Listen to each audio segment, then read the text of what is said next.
سلااوڕێ ساوڕێیان هیوادارم باش بن، سەلامەت بن، تەندروست بن.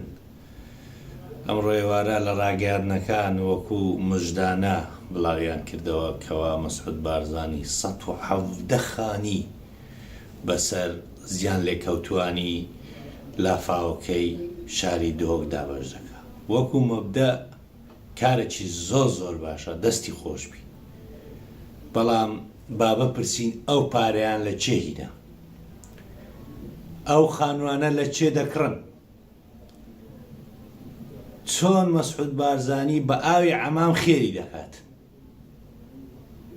بە مژدانەش بەسەر خەڵکیدا دەفرۆشتەوە.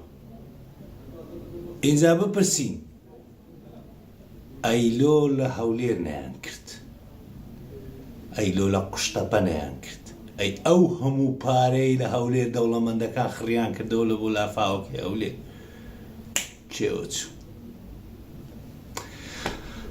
هاوڕێیان، وەکو وتم لە سەرەتا، ئەمڕۆ ئێوارە لە ڕاگەیاندنەکان بڵاوکرایە گوایە مەسعود بارزانی ١٧٠ خانی بەسەر هەژاران دابەش دەکات.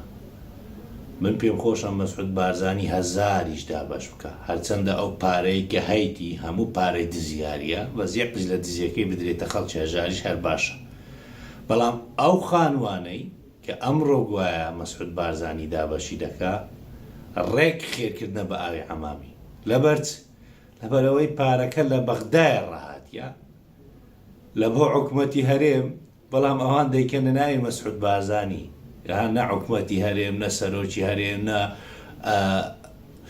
ئەنجومەنی وەزیران. مناوی کەس نییە، مناوی سەرۆک عیزبە چی کرایە؟ ئەی سەرۆک عیزبە تو دەبای ١٠٠ ئەوەندە شتی ئێدە بڕۆ هەندێکی لە پارە دزیارەکەی خۆت خێری پێ بکە. یعنی لۆ دەی پارە لە بەغدایە لە بۆ خەڵکی فەقیر و فوقەرات هاتیە دەی بە ناوی خۆت وەکو خێرکردن بە ئاوی عەمامی بە خەڵکی دەفرۆشیەوە. هاوڕێیان، ئەو پارە لە بەغدا هاتیە لە بودجەی عێراق، لە بودجەی سیادی کە دەجێڕدرێتەوە بەشەکەیە پێی دەرێن قەرەبۆکردنەوەی زیان لێکەوتووان. ئەو پارەی لەوێ هاتیە لە بۆ حکومەتی هەرێم، بەڵام پارتی نە بە ناوی حکومەتی هەرێمێکی دێ بە ناوی سەرۆک عیزبە چ کرد دەیداتە خەڵکی. ئەوجا ئەو خانوانەی لە دهۆکنی چێە؟ تەمەەن هاوڕێیان، ئەو خانوانەی لە دهۆکن کە خانوەکانی لێ دەکڕدرێتن، یعنی ئەو پارە لە بەغدای هاتی دەستە ناو بەرچی کوڕەکی مەسعود بارزانی بە ناوی مەسعود بارزانی. خانوەکان ئی مەنسوور بارزانیە. هەموو خەڵکی دۆک ئەوەی کە جێی لەو قسانەیە دەزانی ئەو خانوانەی مەنسوور بارزانی لەوێ کەتیە کەس نایکڕی لە بەرقەیرانی، هەموو مایتەوە. ئەوانە دێن پارە لە بەغدایە دێ لە بۆ خەڵکی لێ قەوماوان بە ناوی مەسعود بارزانی دەکەن لە ناو جیرفانی مەنسووری. پاشە هەتا ئێرە زۆر ئاساییە، پارەکە هاتیە خەڵکی فەقیر ئیستیفادەی لێ دەکات، بەڵام با پرسیاری ئەوەی بکەین ئەو جیاوازێ چێ لە نێوان هەولێر و دهۆک دەیکە؟ لۆ لە هەولێر نەیکرد، چەند جار هەولێر تووشی لافا بوو، لەبەر چ نەیان کرد؟ پارەی سیادی هات چێوە چوو کاک بوومێت، پارەی ئەو دەوڵەمەندانەی کە لە هەولێر خڕیان کردەوە چێوە چوو؟ چەند کەس ئیستیفادەی لێ کرد؟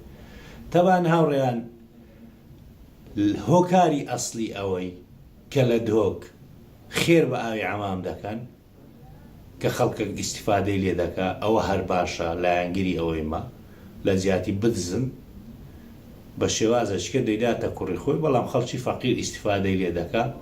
دوو هۆکار هەیە، یەک ساختکردنەوەی خانیەکانی مەنسوور بارزانیە، دووەمیشیان وەختی ئینتیخاباتە پێویستی بە دهۆکەیە، ئەوەیە سەبەبەکە. بەڵام وەکو وتم پرسیارە ئەسلێکە ئەوەیە لۆ لە بۆ خەڵکی هەولێر ناکە، لۆ لە بۆ خەڵکی بادینان دەکە. خەڵکی هەولێریش تووشی لافاو نەبووە لۆ نایکە. ئەی ئەو پارەی کە لە هەولێر لە بودجەی سیادی هات وەکو قەرەبۆکردنەوەی زیان لێکەوتوان چێوە چوو؟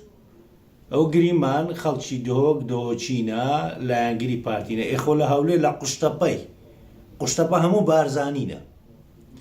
زەرەرمەندترین چین لە خەڵکی هەولێر کە لە لافاوە یەک لە دوایەکانی هەولێر تووشی دەبی هەموو جارێک ناو شاری هەولێر نییە، خەڵکی قوشتەپەینە. قوشتەپەش کۆمەلگای بارزانیە زۆرەملەیەکان کە ئەوانەی خوڕشیدینە.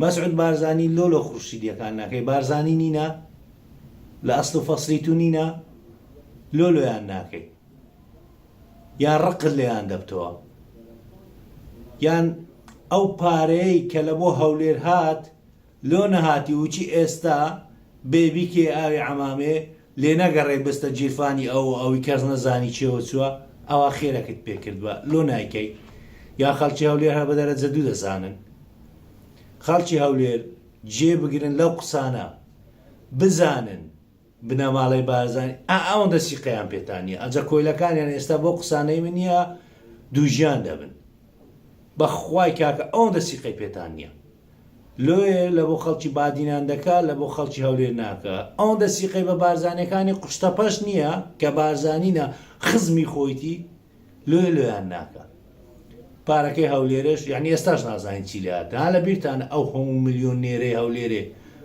بەشەکیانە لە ناکاو ڕابوونی ینی ملیۆنێری خوا پێداون هەڵتۆقیون وەکو خەڵکی شارەعەتەکەی دەرێن ملیۆنێری هەڵتۆقیون ئەو هەموو پارەیاندا کا ئومێد چۆ چێندەر ئەو پارەی لە بەغدایە هات برتە چێندەر چی لێ هات لۆی پێویستە ئینسان لەو حاڵەتانە بیر بکاتەوە جیاوازیکردن لە نێوان شارەکان پارتی چۆن بە بەرنامە دەیکە سەبەبەکەشی چییە؟ سەبەبەکەی ئەوەیە دەزانی لە هەڵبژاردننی داهاتوو لە هەولێر ململانەیەکی زۆر هەیە زۆربەی خەڵکی هەولێر ئەگەر ئیجبار نەبی پارتی نینە پارتی لە ئەوجی قووەتی خۆی بە هەموو تەزویرەکان لە 13 دەنجی شاری هەولێری دەینا و لەبەرەوەی قوشتەپەیەکان کە بە کۆمەلگای بارزانیەکانن ئەوەندە سیقیان بە پارتی نییە ئەویان لێ دەکات تۆڵیان لێ دەکاتەوە هەر ویستم لەو کورتە ڤیددیۆیە ئەوە بڵێم ئەوەی ئەو شۆکرایە خێرکردنە بە ئاوی عەمام پارە لە بەغدایە هاتیە بە ناوی بارزانی مەسعود بارزانی لۆجیرفانی مەنسوور بارزانی دەرچی لە بەرەوەی شوقەکانی لە دۆک ساغ نەدەکراوە نەدەفرۆشرا 170 شوقە دەداتە خەڵکی هەژار ئەو نقطەی ئاخیری کە دابەشکردنە لەسەر خەڵکی ئەگەر لەسەر خەڵکی هەژاروی ترسی ئەوەشم هەیە یعنی درۆی بکەن هەمووی بەسەر ئەندام و لایەنگران و ملپانەکانی خۆیان دابەشکەن سبەی دووز بە ئەوەش دەبینین هیوادارم ئیشەکەت کردیە بەسەر ملپان و ئەندام و لایەنگرە دەوڵەمەندەکانی خۆ دابەش نەکەی بەسەر خەڵکە عەقیقیە لێ قەوماوەکەی شاری دۆک دابەش بکەی و دەمەوێت لێرە ئەو شتەش بڵێم وەکو دوایین قسە زۆرترین عەزیز و دۆستی من خەڵکی بادینانن ئۆندەی ئیش کار لەسەر بادینان دەکەم ئۆندە ئیش لەسەر هەولێر ناکەم بۆی ملپانەکان ئەوەی نەقۆزنەوە برێنەوە شارچێتی دەکەن نەخێر ئەم شارچێتی ناکەم بەڵام ئەوە باز دەکەم چۆن دەکرێت پارە لە هەولێر خڕ بکرێتەوە لە حکومەتی عێراقیش بودجەی لێ بێ کەس نەزانی چوویتە چێندە